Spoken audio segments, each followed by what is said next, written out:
Bienvenue dans le podcast Loher, le podcast qui vous permet de démystifier le droit et de le rendre accessible dans votre aventure entrepreneuriale en tant qu'entrepreneuse.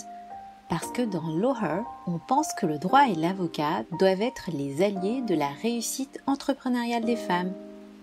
On parlera donc d'entrepreneuriat, de cerveau reptilien, de contrat, de sororité ou encore de Beyoncé.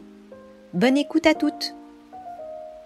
Hello à toutes, je suis Estelle B, avocate en droit des affaires et en droit des sociétés. Je vous accompagne depuis plus de 10 ans pour sécuriser juridiquement votre activité, structurer votre entreprise et vous protéger vous en tant que femme entrepreneur. Aujourd'hui, on va parler d'un sujet qui revient très souvent dans mes consultations et qui soulève beaucoup de questions avec souvent de très mauvaises décisions. C'est le fameux est-ce que je me verse une rémunération ou est-ce que je prends juste des dividendes? Comment faire pour arbitrer au mieux entre les deux? Alors je vous préviens tout de suite, soit vous serez d'accord avec moi, soit vous ne le serez pas, parce qu'en général, lorsqu'on parle de cette question de rémunération avec les entrepreneurs, on a globalement deux teams. Vous avez d'un côté les entrepreneurs qui souhaitent optimiser à tout prix, avec une forte aversion vis-à-vis de l'impôt, mais également des URSSAF, et qui vont chercher à en payer le moins possible, souvent au détriment de leur protection, de leur sécurité. De l'autre, vous aurez des entrepreneurs qui maîtrisent bien ces sujets et qui, pour le coup, ne vont pas forcément chercher une optimisation maximale en prenant en compte d'autres critères. C'est pour cela que c'est un sujet particulièrement délicat à chaque fois qu'il est abordé sur les réseaux sociaux. Donc moi, de mon côté, je vais vous donner mon point de vue, libre à vous derrière de choisir celle qui vous correspondra le mieux. Donc sans plus attendre, je vais vous raconter l'histoire d'une de mes clientes. Confidentialité oblige, je vais l'appeler Claire. Donc Claire, c'est une consultante indépendante, elle a 40 ans, ancienne DRH en entreprise. Elle s'est lancée en SASU il y a 3 ans. Et aujourd'hui, elle cartonne, c'est plutôt raisonnable, elle facture environ 150-200 000 euros par an auprès de ses clients, elle a des clients réguliers et elle a une expertise reconnue. Mais comme Claire a un conjoint qui gagne extrêmement bien sa vie, elle m'indique qu'elle a préféré ne pas se verser de rémunération, quitte à tout prendre pour optimiser financièrement l'argent comme lui a conseillé son comptable. Elle est venue me voir parce qu'elle a l'impression justement qu'il y a quelque chose qui ne colle pas dans cette manière de se rémunérer. Alors déjà moi ce qui s'est passé, c'est que j'ai rassuré Claire parce que c'est aussi la réalité. Lorsque vous arrivez dans mon cabinet, sur la question de la rémunération, en fait, c'est particulièrement normal de se poser plein de questions et de se demander si on fait bien les choses. D'autant plus qu'en réalité, c'est extrêmement difficile de transposer la solution d'une pote entrepreneur que vous aurez à la vôtre, parce que c'est vraiment quelque chose qui doit être personnalisé. Donc souvent l'exemple que je prends, c'est par exemple votre copine Amélie qui a un fort train de vie, mais qui potentiellement peut compter sur son conjoint.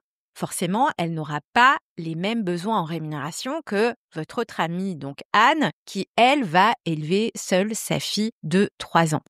Et donc, que ce soit pour Claire, l'exemple que je vous ai donné, donc ma première cliente qui est venue me voir, Anne ou encore Amélie, toutes les entrepreneurs, évidemment, elles ont toutes bossé dur pour développer leur activité. Et souvent, elles vont se retrouver seules face à ces deux mots, donc rémunération versus dividende. La difficulté qui va se rajouter en plus, déjà que c'est compliqué donc de comprendre comment les choses fonctionnent pour savoir si on paye trop d'URSSAF ou trop d'impôts.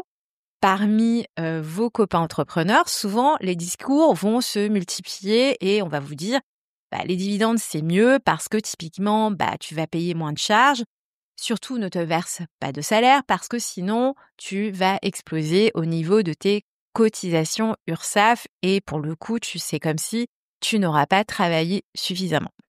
Mais ce qu'on va moins vous dire, c'est ce que ça veut dire pour nous en tant que femmes, en tant que mères, en tant qu'entrepreneurs qui, en général, a moins de filets de sécurité.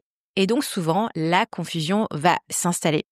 sur cette question de choix de rémunération, vous allez hésiter, reporter et vous allez continuer sans vous payer ou vous payer à minima. Et puis, vous allez prendre uniquement des dividendes sans comprendre justement les conséquences sur votre personne. Et vous allez croiser les doigts pour que les choses aillent bien.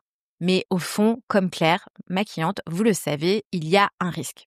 Donc déjà, je vais clarifier de quoi est-ce qu'on parle justement lorsqu'on parle donc, vous voyez, de rémunération ou bien de dividendes. C'est surtout le fait de parler de comment vous allez percevoir l'argent. Parce que la réalité, c'est qu'à un moment ou à un autre, vous allez toucher de l'argent. Sauf qu'il s'agit de savoir comment faire pour toucher cet argent. On va commencer par les bases. Donc la REM, la rémunération, c'est ce que vous vous versez en tant que dirigeante de votre société. C'est vraiment ce que vous allez vous verser en tant que mandataire social, soit en tant que présidente d'une SASU ou bien gérante d'une EURL. Cette rémunération, elle va avoir effectivement un coût pour votre société et donc elle devra être chargée, c'est-à-dire typiquement qu'elle va servir d'assiette pour calculer ce que votre société devra payer aux URSSAF parce qu'effectivement, il faudra payer des cotisations sur votre rémunération. Et puis, ne pas oublier cette rémunération que vous allez toucher donc à titre personnel, il faudra la prendre en compte pour calculer votre impôt sur le revenu. Les dividendes, c'est ce que vous pourrez vous verser en tant qu'associé. Donc, associé parce que vous êtes titulaire, vous détenez des actions ou bien des parts sociales de votre société. À partir du bénéfice après impôt, vous toucherez donc des dividendes. Et donc, sur ces dividendes, il faudra prendre de la même façon en compte la question de la fiscalité. Et donc, soit ça sera la flat tax à 30%, ou bien le barème progressif classique après un abattement. Ne pas oublier qu'en réalité, sur ces dividendes, il faudra également prendre en compte les cotisations sociales selon que vous êtes en EURL ou bien en SASU. Alors, d'où les débats du choix donc de forme sociale.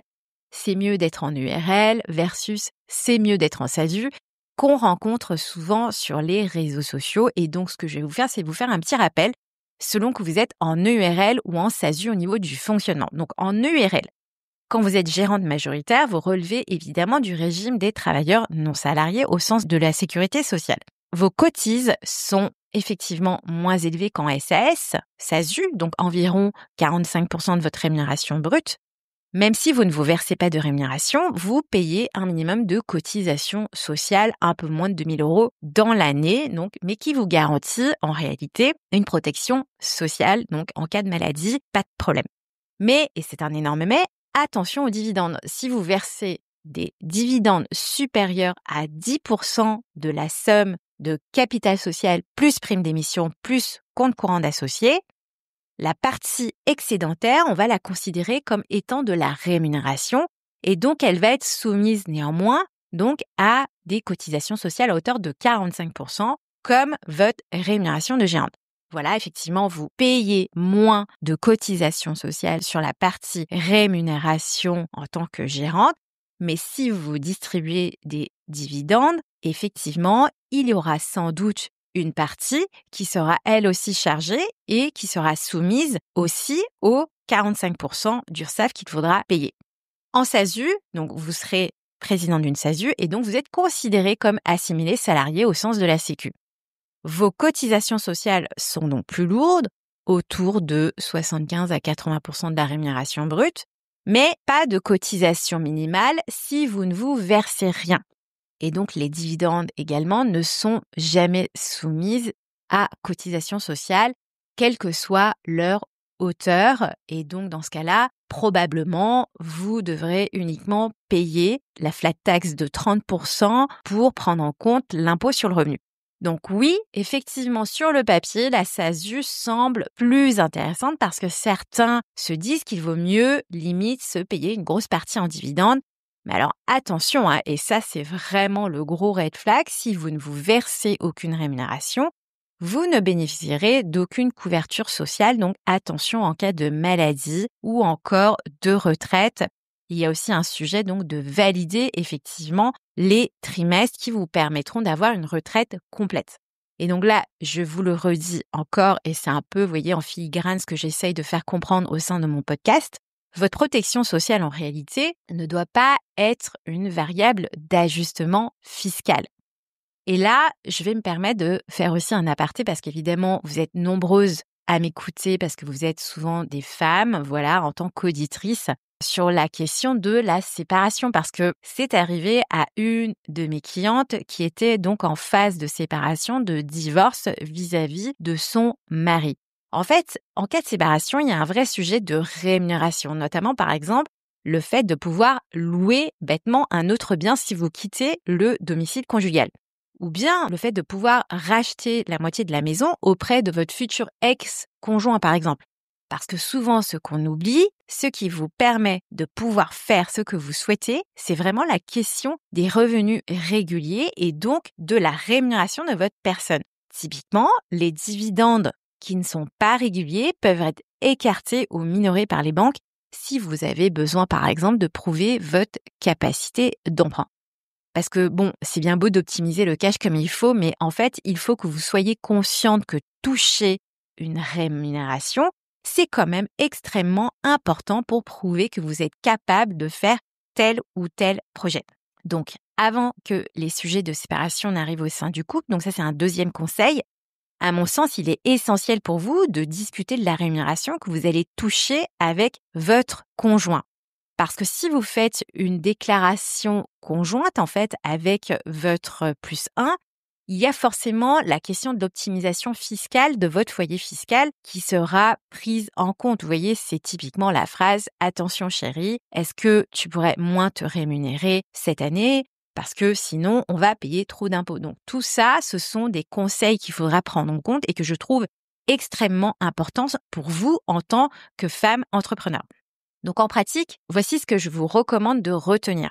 Il est pour moi essentiel de prendre en considération la question de la protection sociale pour être sûr de cotiser comme il faut et d'être protégé surtout comme il faut en cas de maladie, congé maternité, retraite et même dans le cas de vos projets à court et moyen terme, avec comme angle mort évidemment des sujets souvent oubliés de séparation. Alors clairement, ce n'est pas tabou, c'est essentiel d'en parler. Gardez aussi en mémoire qu'il n'y a pas de grande vérité du style « la SASU, c'est mieux que l'URL » parce que souvent, c'est ce qu'on va retrouver sur les réseaux sociaux. Parce qu'en réalité, la meilleure des solutions, c'est celle qui va vous convenir au mieux. Et souvent, la rémunération, votre rémunération, va être aussi prise en compte en fonction de ce que va gagner, par exemple, votre +1. Est-ce que typiquement, vous avez d'autres sources de revenus, etc., etc., etc. Autre recommandation et dernière recommandation, faites un point évidemment avec votre avocate, donc moi, pour évaluer vos chiffres, votre protection, vos risques ou encore votre avenir, parce que c'est important pour votre avenir, votre sécurité ou encore votre liberté. Évidemment, ce n'est pas sexy de parler de cotisation, d'impôts ou encore de retraite, mais il est important pour vous de ne pas sacrifier votre protection uniquement pour faire de l'optimisation fiscale ou encore parce que vous souhaitez payer le moins d'URSSAF possible.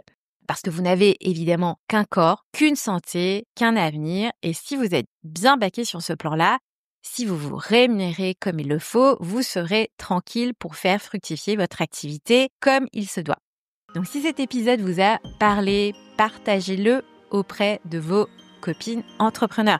Et si vous avez besoin d'aide pour sécuriser votre rémunération ou repenser votre stratégie, prenez rendez-vous avec moi. Le lien est dans le descriptif de l'épisode.